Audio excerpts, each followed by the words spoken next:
இந்த வீடியோவில் நம்ம எதை பற்றி பார்க்க போகிறோம்னா, தேர்தல் தேதி சமீபத்தில் அறிவிக்கப்பட்டது. தற்போது உங்கள் மொபைலை பயன்படுத்தி எப்படி உங்களுடைய வாக்குச்சாவடியை கண்டுபிடிப்பது, அதற்கான வழிமுறைகள் என்ன என்பதை பற்றி தான் பார்க்க போகிறோம். இதற்கு வாக்காளர் அட்டை எண் கண்டிப்பாக தேவை. அதை யூஸ் பண்ணி தான் நீங்கள் ஃபைண்ட் பண்ணுற மாதிரி இருக்கும். ஃபஸ்ட்டு உங்கள் மொபைலில் ஏதாவது ஒரு ப்ரௌசர் ஓப்பன் பண்ணிக்கிங்க. அதில் கூகுள் சர்ச்சில் போயிட்டு டிஎன் எலெக்ஷன் சொல்லி டைப் பண்ணுங்கள். அந்த மாதிரி நீங்கள் டைப் பண்ணி வைக்க கொடுங்க. அந்த மாதிரி நீங்கள் டைப் பண்ணி வைக்க கொடுத்தீங்கன்னா elections.tn.gov.in கவர்மெண்ட் ஆஃப் தமிழ்நாடு ஒரு வெப்சைட் ஷோ ஆகும். அந்த வெப்சைட் செலக்ட் பண்ணுங்கள். அந்த வெப்சைட் நீங்கள் செலக்ட் பண்ணிங்கன்னா ஒரு 5 செகண்ட்ஸ் லோட் ஆகும். லோடாகி கம்ப்ளீட்டாக ரிக்வெட் பண்ணுங்கள். லோடாகி கம்ப்ளீட் ஆன பிறகு schedule for general election by legislative assembly of Tamil Nadu சொல்லி கொடுத்துருப்பாங்க.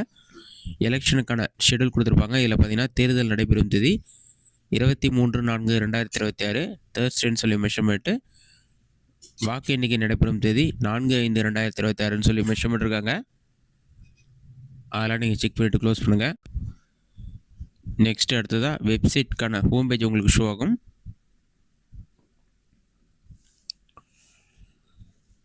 இதிலே அவர் சர்வீசஸ் சொல்லி கொடுத்துருப்பாங்க. இதில் பார்த்தீங்கன்னா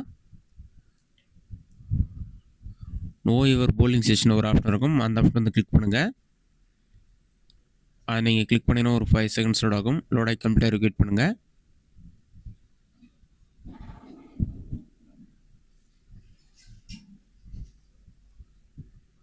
லோடாகி கம்ப்ளீட் ஆன பிறகு நோ யுவர் எலக்டோரல் எக்கோசிஸ்டம்னு இருக்கும். அதில் போய்ட்டு எபிக் நம்பர் இருக்கும். உங்களுடைய ஓட்டர் ஐடி நம்பர் என்டர் போய்ட்டு கேப்சா கோட் இருக்கும். கேப்சா கோடை பார்த்து கரெக்டாக டைப் பண்ணிவிட்டு சர்ச் என்ற ஆப்ஷன் வந்து கிளிக் பண்ணுங்கள். சர்ச் கொடுத்தீங்கன்னா ஒரு 5 செகண்ட்ஸ் லோட் ஆகும். லோடாகி கம்ப்ளீட்டாக ரிக்வெட் பண்ணுங்கள். லோடாகி கம்ப்ளீட் ஆன பிறகு பாட்டமில் ஸ்க்ரோல் பண்ணினா ஃபஸ்ட்டு உங்களுடைய பிஎல்ஓ நேம், அவங்களுடைய மொபைல் நம்பர் இருக்கும். இயர்ஓ நேம், அவங்களுடைய மொபைல் நம்பர். உங்களுக்கு ஏதாச்சும் டவுட் அல்லது ஓட்டர் ஐடி அப்ளை பண்ணுறது எனக்கான விவரம் தேவைப்பட்டால் பிஎல்ஓ கான்டாக்ட் பண்ணுங்கள். நெக்ஸ்ட்டு டிஇயோடைய நேம் கொடுத்துருப்பாங்க. அதுக்கடுத்து ஸ்க்ரோல் பண்ணினா அசம்பிளி ஆர் பார்லிமெண்ட்ரி கான்ஸ்டியூஷன் சொல்லி கொடுத்துட்டு பூத் சொல்லிவிட்டு உங்களுக்கான வாக்குச்சாவடி எதுன்னு சொல்லிவிட்டு அதோடைய பெயர், எந்த ஊர், அதோடைய பின்கோட் நம்பர், ஃபுல் அட்ரஸ் கொடுத்துருப்பாங்க. அதன் பிறகு பாட்டம்லேயே வந்து அசம்பிளி கான்ஸ்டியூன்சி சொல்லியிருக்கும். இதான் வந்து உங்களுடைய தொகுதி. அடுத்து அவங்களுடைய பார்லிமெண்ட்ரி கான்ஸ்டியூன்சி இதுன்னு சொல்லிட்டு அதோடைய நேம் கொடுத்துருப்பாங்க.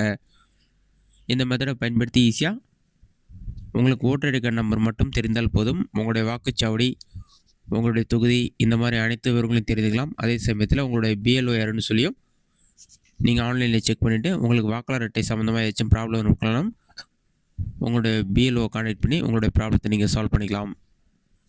இந்த வீடியோ உங்களுக்கு யூஸ்ஃபுல்லாக நினைக்கிறேன். இந்த வீடியோ உங்களுக்கு பிடிச்சிருந்த லைக் பண்ணுங்கள். இந்த வீடியோவில் வேறு சின்ன டவுட் இருந்தால் கமெண்ட் பாக்ஸில் கமெண்ட் பண்ணுங்கள்.